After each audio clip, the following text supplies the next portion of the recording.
Señor Jesús, tú nos llamaste a predicar tu verdad. Bienvenidos a Atentos al Libro de Dios. Este programa te traerá las enseñanzas congregacionales de la Iglesia Cristiana Evangélica Reformada, tanto desde la Consulta como desde el departamento de Maipú, en nuestra querida provincia de Mendoza. No dejes pasar la oportunidad de fortalecer tu fe y conocimiento bíblico. Acompáñanos en Atentos al Libro de Dios y déjate guiar por la sabiduría divina contenida en la Escritura. Pastoreando a tu pueblo, al Cordero, edifica tu iglesia, oh Dios.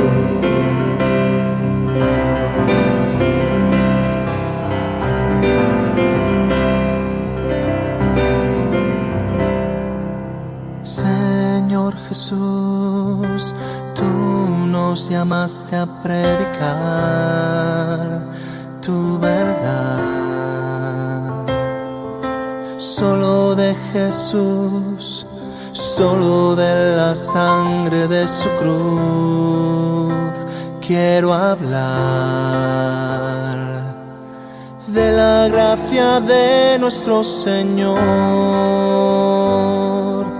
de la ira que por mí sufrió, de la obra de la redención, del poder de su resurrección. Quiero usar bien tu palabra fiel. El buen pastor lo que se perdió vino a buscar por amor. Desde la cruz a su rebaño él llamó con su voz. De las tinieblas vimos luz por la victoria de Jesús. Su espíritu vida nos da por la palabra de verdad. Y Él añadirá los que salvará. Edifica tu iglesia, oh Cristo. Edifica tu iglesia, Señor. Quiero ser instrumento en tus manos. Edifica tu iglesia, oh Dios.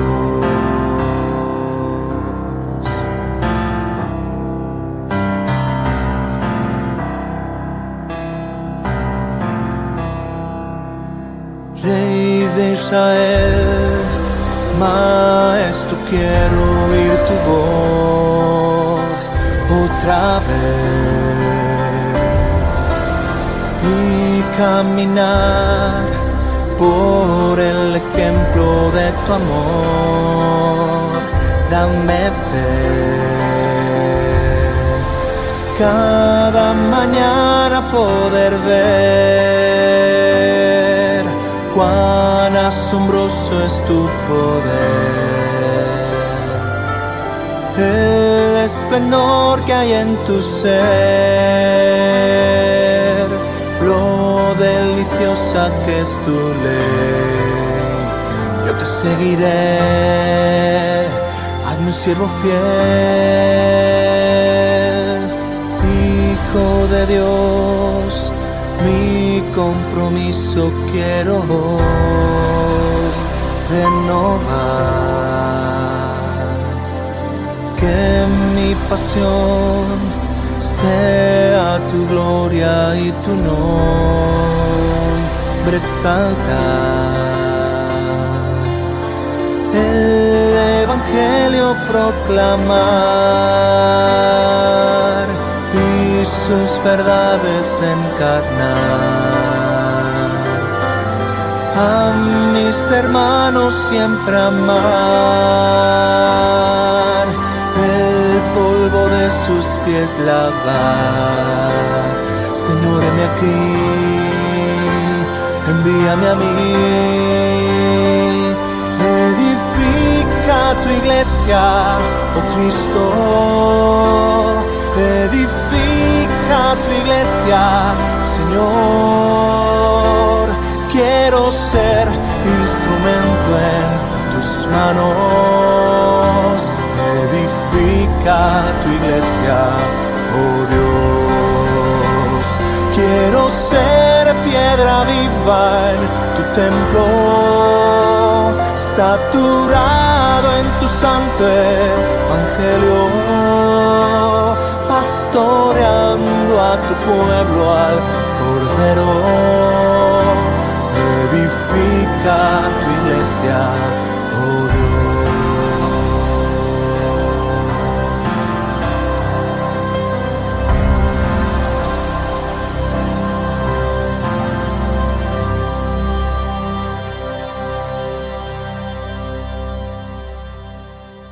Sí, Santiago capítulo 1, vamos a leer desde el versículo 12 al 18 hoy día. Dice así la palabra de Dios. Dice, desde el versículo 13, que nadie diga cuando es tentado, soy tentado por Dios. Porque Dios no puede ser tentado por el mal y Él mismo no tienta a nadie. Sino que cada uno es tentado cuando es llevado y seducido por su propia pasión. Y después, cuando la pasión ha concebido, da a luz el pecado, y cuando el pecado es consumado, engendra la muerte. Amados hermanos míos, no se engañen. Toda buena dádiva y todo don perfecto viene de lo alto. Desciende del Padre de las luces, con el cual no hay cambio ni sombra de variación. En el ejercicio de su voluntad, Él nos hizo nacer por la palabra de verdad, para que fuéramos las primicias de sus criaturas. Oremos una vez más. Señor, queremos pedirte todos juntos que nos hables, Señor. Todos los que estamos acá necesitamos escuchar tu voz hablando directamente a nuestro corazón, Señor. Señor, somos tan diferentes y cada uno con necesidades tan diferentes en nuestro corazón, pero todas esas necesidades y todos esos corazones, Señor, se cruzan en el Evangelio. Todos, de una manera u otra, necesitamos el Evangelio. Y yo quiero pedirte que en esta mañana nos des el agua de vida del Evangelio, Señor, para cada corazón sediento, cansado, incluso, Señor, para cada corazón endurecido, que el Evangelio pueda darnos el alimento que estamos necesitando. Gracias por tu palabra, Señor. Ella siempre es buena. Y te pedimos que nos hables. En el nombre de Jesús, amén. Bueno, mis hermanos, hay algo que nosotros no podemos desconectar, ¿sí?, en nuestra vida cotidiana. En nuestra vida cotidiana, ¿sí?, como vimos en la primera parte de la carta, no podemos evitar las aflicciones. Las aflicciones prueban nuestra fe. Pero junto con las aflicciones es inevitable para nosotros, ¿bien?, que vengan las tentaciones, ¿sí? La aflicción y la prueba no es lo mismo que una tentación, ¿sí? Pero casi siempre vienen juntas, casi siempre son en circunstancias de aflicción. La otra cara de esa moneda es que esas aflicciones empiezan a despertar en nuestros corazones reacciones que no siempre son las mejores, ¿bien? Y empezamos a ser tentados, ¿bien? Entonces no es casualidad que Santiago, al mismo tiempo en que nos habla de las pruebas, y nos dice y nos anima diciendo, alégrense porque las pruebas los convierten en personas más perseverantes, también nos enciende una luz amarilla y nos da un llamado de atención. Tengan cuidado, porque cuando ustedes estén ahí, en medio de las aflicciones, Dios va a estar queriendo hacer en ustedes cosas buenas, Dios los va a estar queriendo hacer más perseverantes, pero ustedes tienen un traicionero adentro que va a querer utilizar esas mismas aflicciones para hacerles daño. La misma aflicción que Dios quiere usar para su bien, para hacerlos más perseverantes, ¿bien? Ese traicionero la va a querer usar para dañarlos. Y antes que su mente se vaya, ese traicionero no es el diablo. Ese traicionero no es el diablo. Ese traicionero somos nosotros. ¿Sí? Somos nosotros. Tenemos un topo adentro de nuestro corazón. ¿Sí? Tenemos un topo adentro nuestro que conspira contra nosotros. Y vamos a ver por qué ahora en este pasaje Santiago no está pensando en Satanás. Si bien Satanás también nos tienta, ¿bien? Pero Santiago no está pensando en Satanás. Santiago está pensando en nuestro propio corazón. ¿Bien? Pero el problema es que nosotros solemos caer en algunas confusiones, ¿no es cierto? Y como vienen las aflicciones, ¿cómo es la lógica en la que solemos caer? Vienen las aflicciones. Nosotros sabemos que Dios podría evitarnos esas aflicciones o podría ayudarnos en esas aflicciones. ¿Podría quitarlas? ¿Sí? Podría quitarlas. Podría hacer que sea más fácil para nosotros atravesarlas. Nosotros sabemos que Dios es soberano y puede hacer eso. Entonces, inmediatamente nuestro corazón es tentado ¿a qué? A de alguna manera u otra intentar hacer responsable a Dios de nuestras tentaciones. De nuestras tentaciones. Hermanos, todos nosotros hemos sentido que Dios podría hacer mucho más de lo que hace por nosotros en medio de nuestras pruebas y tentaciones, en medio de nuestras luchas contra el pecado. ¿Sí? Saquémonos las caretas y reconozcamos que todos nosotros hemos sentido eso. Todos nosotros alguna vez en nuestro corazón hemos levantado una queja a Dios, pensando que Él podría hacer mucho más de lo que hace por nosotros en medio de la tentación. Probablemente nunca lo verbalicemos, nunca lo digamos con nuestra boca, nunca digamos que Dios nos tienta, porque sabemos que Santiago 1 dice Dios no tienta a nadie, y no lo vamos a decir, ¿no es cierto? Pero todos alguna vez nos hemos hecho alguna pregunta como ¿por qué Dios no me libra de mis luchas y mis tentaciones? ¿Acaso Él no puede hacer esto y liberarme? ¿Acaso Dios no puede hacer así y hacerme maduro, hacer que yo ya no luche con este o aquel pecado? Dios sabe que este pecado, esta tentación es demasiado para mí. ¿Por qué no hace algo más? ¿Por qué no me hace vencer definitivamente este pecado? El Espíritu Santo sabe que nosotros luchamos con esa clase de pensamiento. Sabe. Y por eso, en este pasaje de la Escritura trata con eso. Dios trata, ¿sí?, con nuestro corazón que tiende a quejarse con Dios en medio de nuestras luchas, a quejarse con Dios cuando pensamos que Él no está haciendo todo lo que podría hacer, decimos nosotros. ¿Por qué no hace? ¿Sí? Y Él lo hace enseñándonos esto. Escúchenme bien, hermanos. ¿Qué es lo que nos quiere enseñar Santiago en este pasaje? Que puesto que Dios es un Padre bondadoso, nosotros debemos luchar contra el pecado con la esperanza de que Dios está por nosotros, de que Dios lucha por nosotros y no que Él está en contra nuestra. Santiago quiere torcer ese pensamiento. Santiago quiere que nosotros entendamos que Dios no es el culpable de nuestra debilidad y de que caigamos una y otra vez en las tentaciones. Al contrario, que Dios quiere que Dios ha hecho una obra en nosotros, los cristianos, definitiva, justamente para vencer esa esclavitud al pecado. ¿Sí? Y de eso es de lo que va a hablar Santiago. Ahora, nosotros vamos a considerar este pasaje como el título de esta predicación, a Dios y a nuestras tentaciones.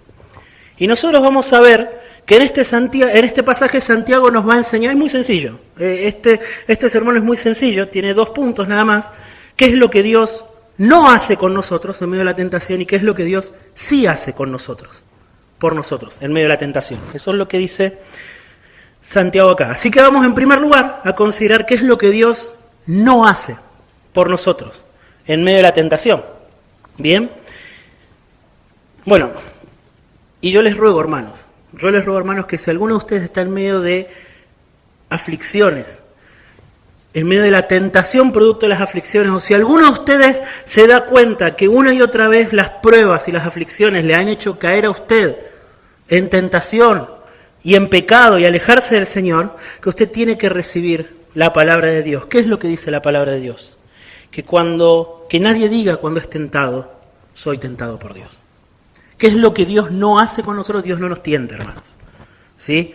Dios no nos tienta. Dios no es el responsable de nuestra tentación. Y Santiago nos da 2 razones por las cuales nunca se nos tiene que cruzar por la cabeza que Dios tenga algo que ver con nuestra tentación. ¿Sí?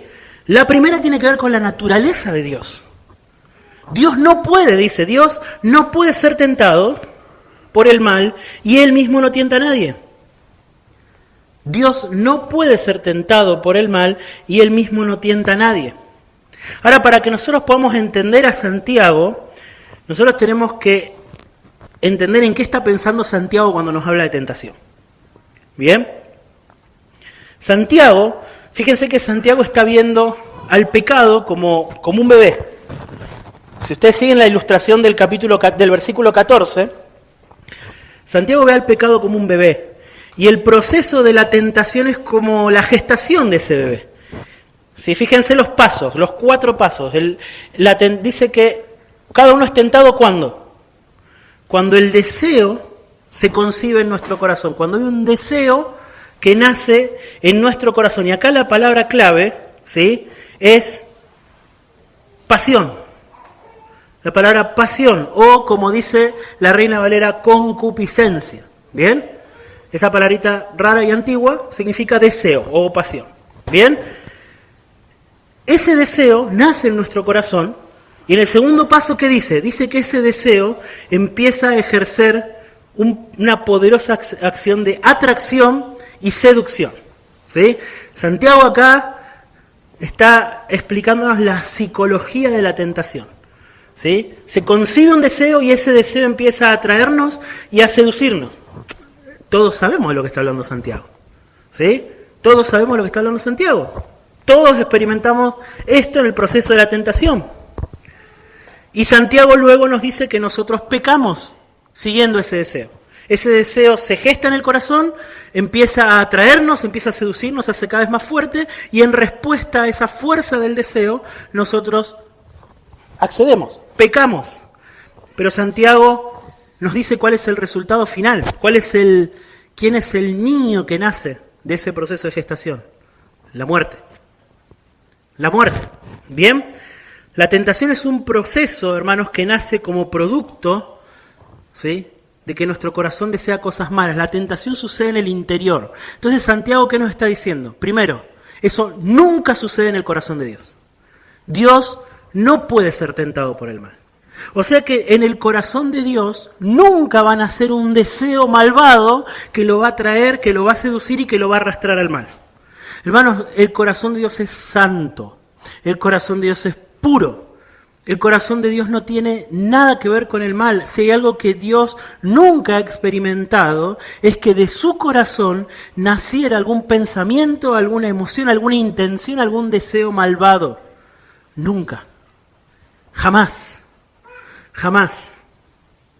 Dios es completamente apartado y alejado. Él está en una dimensión completamente distinta a la del pecado. No hay contacto entre Él y el pecado. Él habita en la santidad. En el corazón de Dios este proceso nunca se va a dar. Y Santiago concluye, puesto que en el corazón de Dios no se da ese proceso, Dios no hace eso con nadie. ¿Qué significa eso? Esto es muy importante, hermanos. Esto es muy importante. ¿Sí? Significa que Dios nunca va a plantar en su corazón un deseo malvado. Nunca. Nunca. ¿Sí? La semilla de ese deseo malvado que desencadena todo el proceso de la tentación nunca va a ser sembrada por Dios. Nunca va a ser sembrada por Dios. Dios no tiene absolutamente nada que ver con el mal. Dios no puede ser tentado por el mal, ni Él tienta a nadie. Ni Él tienta a nadie. ¿Bien? Fíjense que cuando Santiago está pensando acá en la tentación, Santiago está pensando, como decíamos al principio, en ese traidor interno que tenemos nosotros. Santiago no está pensando en una tentación al estilo de la tentación de Jesús, en donde viene alguien externamente y quiso invitar a Jesús a pecar. Ese es otro tipo de tentación. ¿Se dan cuenta? También es real.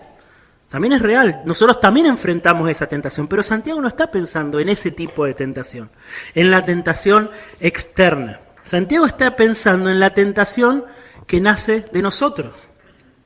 Obviamente, muchas veces operan juntas, ¿no es cierto?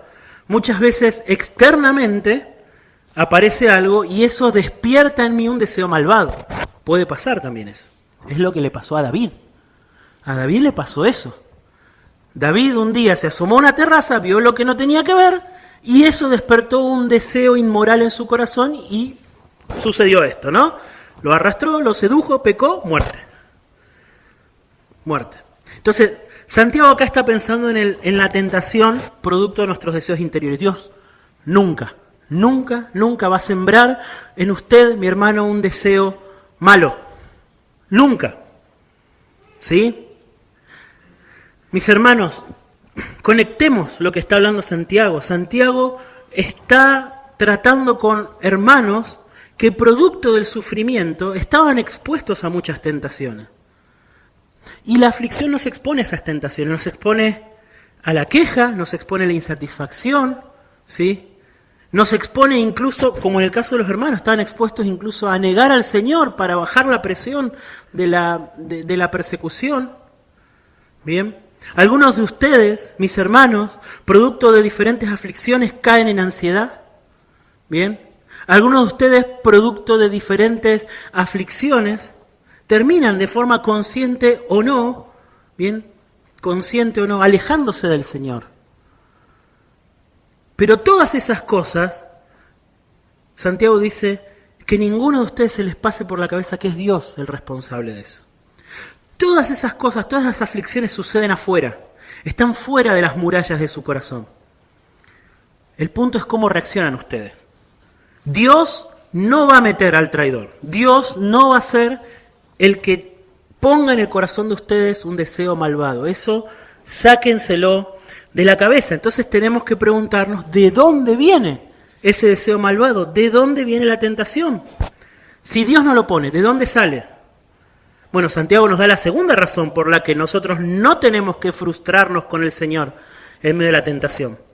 Y es que la razón por la que somos tentados es porque nosotros tenemos un corazón malo. Es porque nosotros tenemos.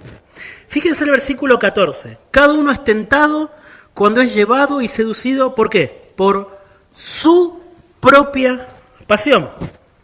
Su propia pasión. Dios no pone el deseo malo. Ese deseo malo lo ponemos nosotros.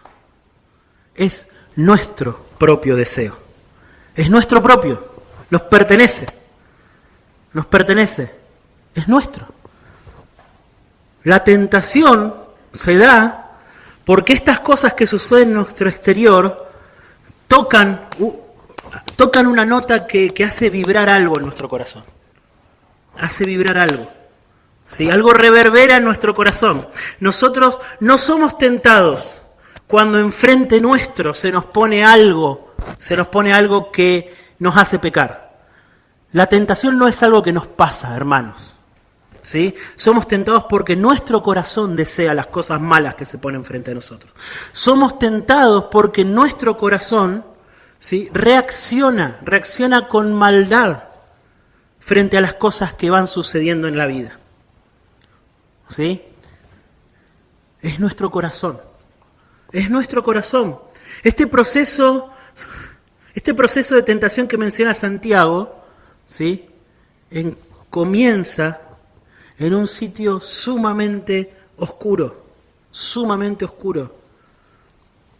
Comienza en un sitio en donde a nosotros mismos nos avergüenza entrar. ¿Sí? Es en los deseos de nuestro interior. Son esos deseos los que nos atraen y los que nos seducen. Los que nos arrastran y conquistan nuestra voluntad. Son nuestros deseos los que hacen que algo se vuelva irresistible para nosotros, que algo malo se vuelva irresistible para nosotros. Son nuestros deseos, no son las cosas que nos pasan, no son las cosas que nos pasan las que nos llevan a pecar. Déjeme ponerle un ejemplo de la Escritura para ilustrar este punto, ¿sí? Piensen en la historia de José y de David, otra vez con David. Piensen en la historia de José y David. En un momento dado, José era esclavo de un gobernante de Egipto. La mujer de este esclavo puso sus ojos en José, ¿sí? Y lo invitó a pecar. Planeó todo la mujer, se encargó de que no hubiese nadie en la casa, ¿sí? Que se quedara él solo, lo invitó a pecar. La tentación externa fue similar a la de David, hermanos, ¿lo ven? Incluso lo de José fue como más directo. David tuvo que hacer todo un proceso, mandar a llamar a Betsabé, que Betsabé aceptara y todo, pero lo de José estaba ahí. Fíjense que la tentación externa era muy similar, la situación externa era similar, ¿sí? ¿Qué fue lo diferente? Que José temió al Señor y temió a su amo. Eso dijo él, ¿sí? Eso dijo él. ¿Cómo voy a hacer esto? A mi Dios y a mi amo. Escapó de la tentación. David no. Fíjense que ante situación externa similar, lo que cambió fue el corazón, a dónde estaba inclinado un corazón y otro. Porque el problema nunca son las circunstancias externas, mis hermanos. Las circunstancias externas, las dificultades, los imprevistos, ¿sí? Las aflicciones, las pérdidas, todas esas cosas son cosas que nosotros hemos visto, que pasan en este mundo caído debajo del sol, ¿sí? El problema es cómo nuestro corazón reacciona a ellas. El problema es que nuestro corazón, en medio de esas circunstancias, tiende a desear cosas malas, cosas malas. Entonces, Dios no es el autor de nuestra tentación, porque es contrario a su carácter y porque los verdaderos responsables, Santiago lo identifica, somos nosotros, ¿sí? Por más fuerte y doloroso que sea escucharlo. Esa es la verdad. Esa es la verdad. Mi hermano, ¿usted lucha con fuertes tentaciones que parecen superar su fuerza? Bueno, así de fuerte es su deseo por el pecado. Así de fuerte es su deseo por el pecado. ¿Usted lucha contra la codicia al punto que le hace descuidar a sus seres más queridos, le hace endeudarse por encima de sus capacidades, incluso le puede hacer cosas ilegales? Bueno, así de fuerte es su amor por el dinero. Así de fuerte es su amor por el dinero. ¿Alguno de ustedes lucha contra la inmoralidad sexual? ¿Siente que no puede resistir las tentaciones? ¿Que llega un momento en que no hay forma de resistir? Bueno, así de fuerte es la lujuria de su propio corazón. ¿Alguno de ustedes lucha con el orgullo? ¿Ama tanto ser admirado, respetado y considerado por algunas personas? ¿Tanto que está dispuesto a traicionar su conciencia por ellos? Bueno, así de fuerte es su amor a los hombres, su amor a la alabanza de los hombres, su idolatría a usted mismo. ¿Alguno de ustedes lucha porque no puede amar a sus hermanos como debiera, como el Señor le manda? Así de fuerte es su egoísmo, hermano. Así de fuerte es su egoísmo y su deseo de autopreservación. Nuestras luchas con la tentación están reflejando deseos de nuestro corazón. Esa es la verdad. Esa es la verdad de Santiago. Santiago nos está diciendo eso. Cuando ustedes son tentados, lo que está pasando es que los deseos de su corazón se están manifestando. ¿Sí? El corazón, es el corazón. Ahora, ¿significa esto, todo esto, significa que Dios no puede hacer nada por mí en medio de la tentación? Porque hemos dicho que Dios no nos tienta. Dios no es el responsable. Somos nosotros. No podemos decir que Dios viene y siembra la tentación, el deseo malo. Ahora, ¿eso significa que Dios no puede hacer nada? ¿Significa que tengo que ver yo cómo me las arreglo? Bueno, estas preguntas nos llevan de la mano al siguiente punto de este sermón, que tiene que ver con lo que Dios sí hace por nosotros en medio de la tentación. Hemos visto en primer lugar lo que Dios no hace. Dios no es el culpable de nuestra tentación. Ahora vamos a ver lo que Dios sí hace por nosotros. Bien, y bueno, y si el problema por el cual nosotros luchamos con la tentación es nuestro corazón, ¿con qué va a tratar Dios? Dios va a tratar con nuestro corazón. Solo vamos a tener auxilio real si tratamos con el corazón, hermano. Con el corazón. Nuestras conductas exteriores van a tener una solución definitiva si los problemas de nuestro interior son resueltos. Si no, como decimos siempre, es como el plomero del Titanic. Vamos a tapar un agujero y el deseo del corazón se va a escapar por otro lado. ¿Sí? Y justamente eso es lo que Dios viene a hacer. Versículo 16. No se engañen, hermanos míos. Toda buena dádiva y todo don perfecto viene de lo alto. De Dios no viene la tentación, hermano. De Dios no vienen deseos malos para que usted peque. De Dios viene toda buena dádiva. De Dios viene todo don perfecto. De eso es lo que viene de Dios. ¿Sí? De Dios no puede venir otra cosa que no sea el bien. Por eso lo que va a venir de parte de Dios, en medio de sus aflicciones, mi hermano, en medio de sus tentaciones, lo que va a venir de parte de Dios no va a ser malos deseos.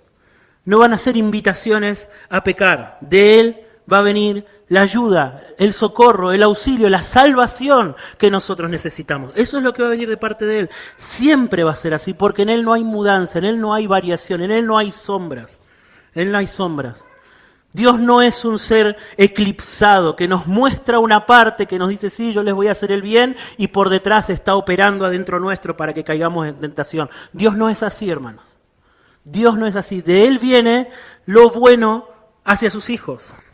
¿Sí? Y en el corazón de la naturaleza santa de Dios hay una inclinación y hay un compromiso, un pacto que Él ha hecho con sus hijos de hacernos el bien y no el mal, hermanos. De hacernos el bien y no el mal. Por eso, lo primero que Santiago quiere que sepamos es que de parte de Dios va a venir nuestra salvación.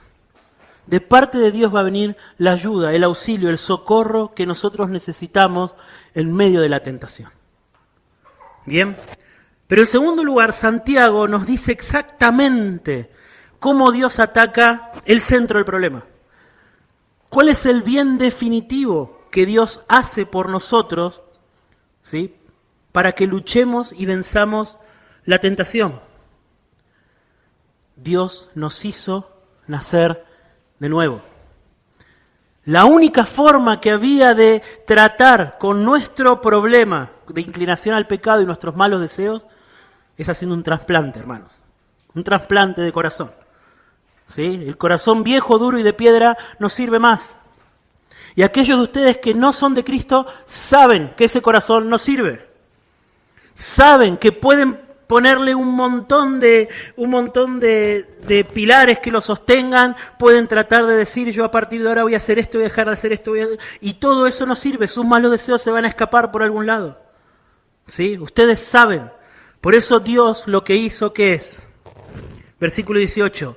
En el ejercicio de su voluntad, Él nos hizo nacer por la palabra de verdad, para que fuéramos las primicias de las criaturas. Si el problema de nuestro pecado, de la tentación en nuestro corazón, no hay nada menos que un nuevo corazón que sea suficiente para resolverlo. Quiero invitarlos, hermanos, a que consideren en este pasaje la bondad de Dios al hacernos nacer de nuevo. Nosotros, mis hermanos, no podíamos cambiarnos a nosotros mismos. Así que Él lo hizo. Dice Santiago, Él de su voluntad los hizo nacer. Él, no podíamos nosotros. Considere la bondad de Dios. Lo que era imposible para nosotros, Dios lo hizo por nosotros. Él los hizo nacer de nuevo. Nosotros no queríamos tampoco cambiarnos a nosotros mismos. No solo no podíamos, nosotros no queríamos cambiarnos a nosotros mismos. Estamos tan enamorados de nuestro pecado y de nuestros deseos que no queremos abandonarlos, no queríamos cambiarnos. Por eso Santiago nos dice que Él de su voluntad nos hizo nacer. Él soberanamente nos resucitó de la muerte en la que estábamos por causa de nuestro amor al pecado. Y eso es lo que todo pecador necesita, eso es lo que todo hombre, mujer necesita de un Dios que con autoridad lo levante de entre los muertos. Él, al que no quiere, al que no quería, al que amaba tanto su pecado, lo hizo de su voluntad nacer por la palabra de verdad. Nosotros tampoco teníamos cómo cambiarnos a nosotros mismos. Y Él envió el Evangelio a nosotros. Él, de su voluntad, nos hizo nacer por la palabra de verdad. La palabra de verdad. No teníamos cómo cambiarnos, cómo nacer de nuevo. Y Dios envió el Evangelio. Y Él hizo todo esto, mis hermanos, todo esto, para que usted y yo y todos los que son de Cristo ya no sean más hijos de Adán, ya no sean más parte de esta creación que está pasando. Él nos hizo para ser hijos del nuevo Adán, de Jesús, parte de la nueva creación, parte de ese cielo nuevo y tierra nueva que está viniendo, en donde ya no va a haber más pecado, en donde la tentación, nuestras luchas y todas las cosas que hoy nos afligen van a ser historia, van a ser un cuento viejo, un mal sueño, un mal recuerdo. Eso es lo que va a ser. Todo eso va a pasar. Nos hizo para que seamos las primicias de esa nueva creación.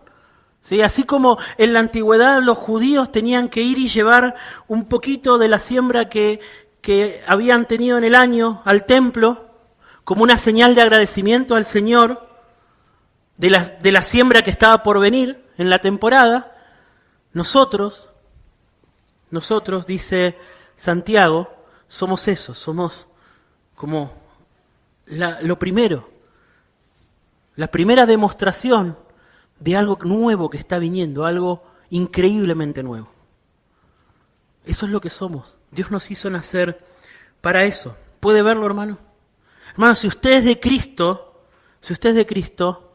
Dios no solo no hace que en usted nazca el pecado, no solo Él no siembra la tentación en su corazón, sino que Dios le da a usted un nuevo corazón. Lo hace nacer de nuevo, para que ya no cargue con ese corazón inclinado al mal, ese corazón que solo sabe pecar. Ya usted no carga con eso. La regeneración, el nuevo nacimiento es la solución definitiva al problema de tener un corazón inclinado al mal. ¿Sí? ¿Qué nos dice la Escritura? ¿Cómo el nuevo nacimiento nos cambia, nos ayuda a vencer el pecado? 1 Juan 3:9. Dios por medio de la regeneración nos libra de la práctica permanente del pecado. Ninguno que es nacido de Dios practica el pecado, dice Pablo. Dios por el nuevo nacimiento nos libra de la práctica del pecado. Dios por medio del nuevo nacimiento hace de nosotros hombres y mujeres que aman. 1 Juan 3:14, nosotros sabemos que hemos pasado de muerte a vida porque amamos a los hermanos. Dios por nuevo nacimiento también nos da la fe necesaria para vencer al mundo. 1 Juan 5:4, todo lo que es nacido de Dios vence al mundo. Y esta es la victoria que ha vencido al mundo, nuestra fe. Dios por medio del nuevo nacimiento nos da un corazón inclinado a obedecer sus mandamientos. Ezequiel 36:27, pondré delante de ustedes mi espíritu y haré que anden en mis estatutos y que cumplan cuidadosamente mis ordenanzas. Todo eso que no podemos hacer, todo eso que en medio de la tentación parece que nosotros somos presa y cautivo de un poder mucho más fuerte que nosotros. Todo eso Dios por medio del nuevo nacimiento lo rompe. Rompe esa esclavitud al pecado en nosotros. Y Dios por medio del nuevo nacimiento nos demostró cuánto nos ama, hermanos. Nos demostró cuánto nos ama. Tito 3, cuando se manifestó la bondad de Dios nuestro Salvador y su amor hacia la humanidad, su amor a los hombres. Él nos salvó por medio del lavamiento de la regeneración y la renovación del Espíritu. Hermanos, esto que estamos diciendo acá, ¿sí? Esta enseñanza, esta verdad de que el nuevo nacimiento es la obra decisiva que Dios hace para que nosotros podamos ser libres de la esclavitud del pecado, es una enseñanza, es algo que nosotros tenemos que hoy en día escuchar más que nunca antes. Nosotros vivimos en una cultura evangélica que ha redefinido el cristianismo, lo ha redefinido, ¿sí? En términos de cosas que son muy superficiales, ¿sí? Hoy un cristiano comprometido en nuestro mundo evangélico es un cristiano que está en todas las reuniones, que tiene un ministerio, que ofrenda, que diezma. Eso es un cristiano comprometido. ¿sí? Pero Santiago acá nos está confrontando con las evidencias interiores del verdadero cristianismo, ¿sí? Recuerdan, ¿cuál era el hilo conductor de la carta de Santiago? Si nosotros decimos que tenemos fe, eso se tiene que ver en las diferentes áreas de nuestra vida. Ese es el hilo conductor. Y Santiago está diciendo, bueno, en medio de la tentación se tiene que ver. Si ustedes dicen que confían en Cristo, en medio de la tentación se tiene que ver. Se tiene que ver. ¿Sí? Y nos pregunta Santiago a nosotros, por medio de estos versículos, ¿cómo se relaciona, hermano, usted con el pecado y con la tentación? ¿Cómo se relaciona? ¿Sí? Usted ve el pecado con el que usted lucha, usted ve las tentaciones, usted ve cómo ciertas circunstancias de la vida tocan en usted ciertas notas que lo incitan a pecados específicos. Usted ve esas cosas, ¿cómo está tratando con ellas? ¿Cómo está tratando con ellas? ¿Está tomándose en serio usted la lucha con el pecado? ¿O está tan acostumbrado a convivir con sus propias tentaciones que simplemente, bueno, algún día el Señor me va a ayudar? Y es como postergar, estamos muy acostumbrados, ¿sí? ¿Puede usted, hermano, aferrarse con todas las fuerzas a las promesas que Dios le ha hecho para vencer el pecado? ¿Sí? ¿Puede usted hacerlo? ¿Puede usted leer estas promesas que hemos leído recién acerca de todo lo que Dios hace en nosotros por medio del nuevo nacimiento y aferrarse a ellas? Luchar en oración y por la fe, para que Dios, cuando usted es tentado, le ayude a amar, le ayude a romper con sus ídolos, a amarlo a Él, más que cualquier otra cosa que se presente en el momento dado, ¿sí? Santiago insiste, mi hermano, en que si nuestra fe es verdadera, debe afectar nuestra vida. Y si nuestra fe es verdadera, debe afectar la forma en la que luchamos con la tentación y contra el pecado. Luchamos no como autosuficientes, no como personas que con su fuerza de voluntad pueden vencer cualquier gigante, no luchamos así, luchamos como nuevas criaturas. Como nuevas criaturas, como hombres y mujeres que, como dice la palabra de Dios, han muerto al pecado, hombres y mujeres sobre los cuales el pecado ya no tiene dominio. Luchamos contra el pecado aferrándonos a las promesas de perdón y de santificación del Evangelio, ¿sí? Y luchamos contra el pecado sin rebelarnos contra Dios, sin hacerlo a Él responsable, sin quejarnos con Él, sino con esperanza en Él, con esperanza en su amor, con esperanza en que lo que Él ya ha hecho en nosotros por medio de Cristo es decisivo, es una victoria definitiva en nuestra batalla contra el pecado. Hermanos, ¿Cristo murió? Sí, para perdonar nuestros pecados. Él murió para que nuestros pecados sean perdonados, pero Cristo murió también para comprarnos el don del nuevo nacimiento.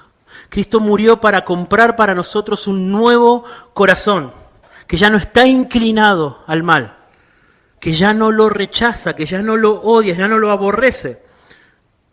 Un corazón de carne, ¿sí?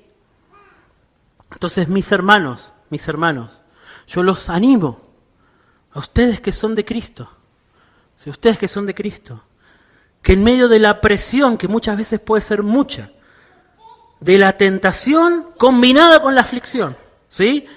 Y hablo de esta manera porque Santiago está pensando en esos términos. Tentación combinada con aflicción. En medio de esa presión, ¿sí? Yo los animo, hermanos, a que alcen sus ojos al cielo con la esperanza de que ustedes no están luchando solos. No están luchando solos. Tienen un Salvador. Un Salvador. Eso es lo que tienen. No tienen un jurado que está ahí con una rúbrica examinándolos a ver cómo van a reaccionar. Ustedes tienen un Salvador. Un Salvador que les ha hecho promesas. Un Salvador que ha obrado en el interior de ustedes, mis hermanos, para que sean vencedores sobre el pecado. Ustedes pueden mirar con fe a ese Salvador. Un Salvador, mis hermanos, que como nos dice la carta a los Hebreos, Él experimentó la tentación como nosotros, y que por eso Él puede con completa simpatía socorrer a los que son tentados. Él puede venir en la ayuda de ustedes, mis hermanos, en medio de la tentación. Él puede venir en la ayuda de ustedes, y de hecho Lo hará. Lo hará. Confíen en este Salvador, mis hermanos. Aférrense a sus promesas. Él no solo ha perdonado todos sus pecados. Él está hoy para ustedes, para que ustedes puedan ser vencedores en medio de la tentación. Para que el poder del pecado día a día se debilite en las vidas de cada uno de sus hijos. Para eso Él está y Él es un Salvador de todos los días. De todos los días. No del día en que le pedí que me perdonara mis pecados solamente. Él es el Salvador que necesitamos todos los días. Y para los que no son de Cristo, no se esfuercen por tratar o por ponerse como meta que se van a acercar a Dios el día que resuelvan sus problemas con el pecado. ¿Sí? Ustedes saben, pero por las dudas se los anticipo, no lo van a poder resolver. No lo van a poder resolver. Tienen al corazón malvado que conspira en el interior de ustedes, el topo ahí que no pueden. Lo que necesitan es nacer de nuevo. Nacer de Dios, y solo Dios puede hacerlo. Solo Dios puede hacerlo. Vengan al Salvador, vengan a Cristo. Vengan a Cristo. Él murió, Él fue levantado en la cruz para que los que están muertos hoy en sus pecados puedan nacer de nuevo, puedan tener vida, puedan ser perdonados, puedan tener el nuevo corazón que necesitan. Y su batalla permanente contra el pecado, su fracaso en la batalla permanente contra el pecado es el testimonio que el Espíritu Santo les está dando, que no importa cuánto cristianismo tengan en su cabeza, ¿sí? Falta la nueva naturaleza, no han nacido de nuevo, ¿sí? Es trágico, es triste, pero al mismo tiempo es obra de la misericordia de Dios, que todavía Él les está advirtiendo. No importa lo que sabés, no importa cuánto tiempo estuviste en la iglesia, no importa la teología que tengas, no importa. Si no naciste de nuevo, no hay nada. Y si el pecado tiene dominio sobre tu vida, entonces no naciste de nuevo. Y si no naciste de nuevo, no hay nada. No hay nada. Vengan a Cristo. Vamos a orar. Señor, quiero darte gracias por tu palabra y pedirte, Señor, que en tu misericordia puedas tratar con nosotros. Señor, somos muy débiles y nuestra debilidad, Señor, muchas veces nos frustra, nos entristece, Señor, pero te pido que nos enseñes a tratar bíblicamente con nuestros pecados. Señor, que ninguna frustración nos aleje de vos y que podamos, Señor, con la verdad de tu palabra, vencer, tener esperanza, Señor, avanzar en el camino angosto. Te pido que obres salvación también en medio de aquellos que no son tuyos. Que tu palabra, Señor, sea poderosa en sus corazones también. Te lo pido en el nombre de Jesús. Amén. ¿Cómo es que su perfecto plan el pecado perdonó? Y al morir la culpa ya el Cordero llevó, y siendo soberano Dios su grandeza mostrará, cuando en su trono todo aquel se regocijará. Oh, la gloria de la cruz,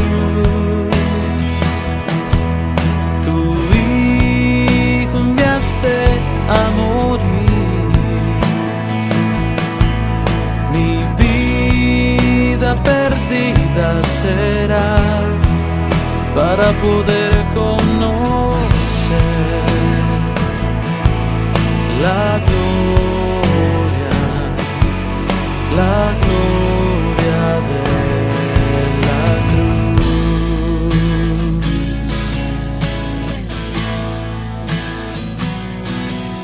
¿Cómo es que ante el pecador su justicia reveló y al culpable perdonó?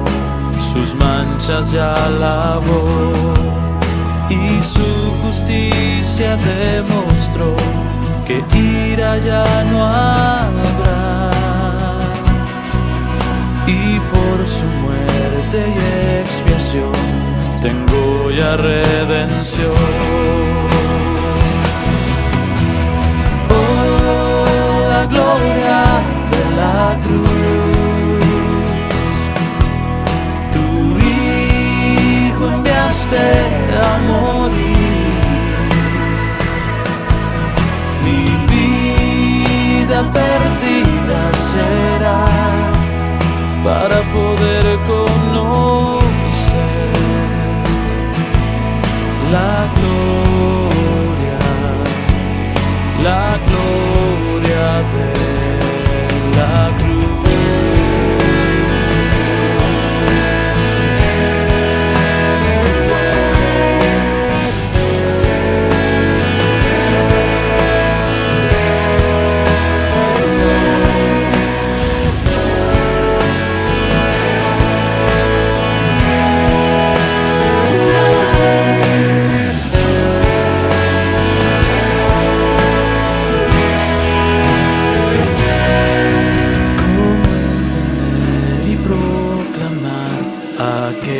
Que creerán tu incomprensible y gran bondad, que siempre gozarán misericordia dada a mí sin merecer perdón, y aún no puedo entender lo que hiciste por mí.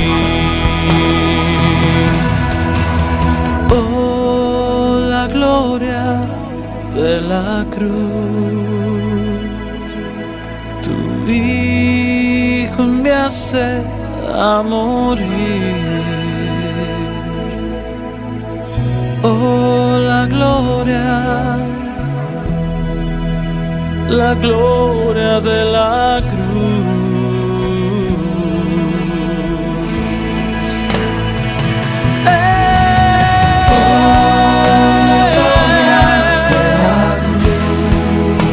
La gloria de la cruz, enviaste a morir, tu bondad, tu gran bondad, mi vida perdida será para poder conocer la gloria de la cruz.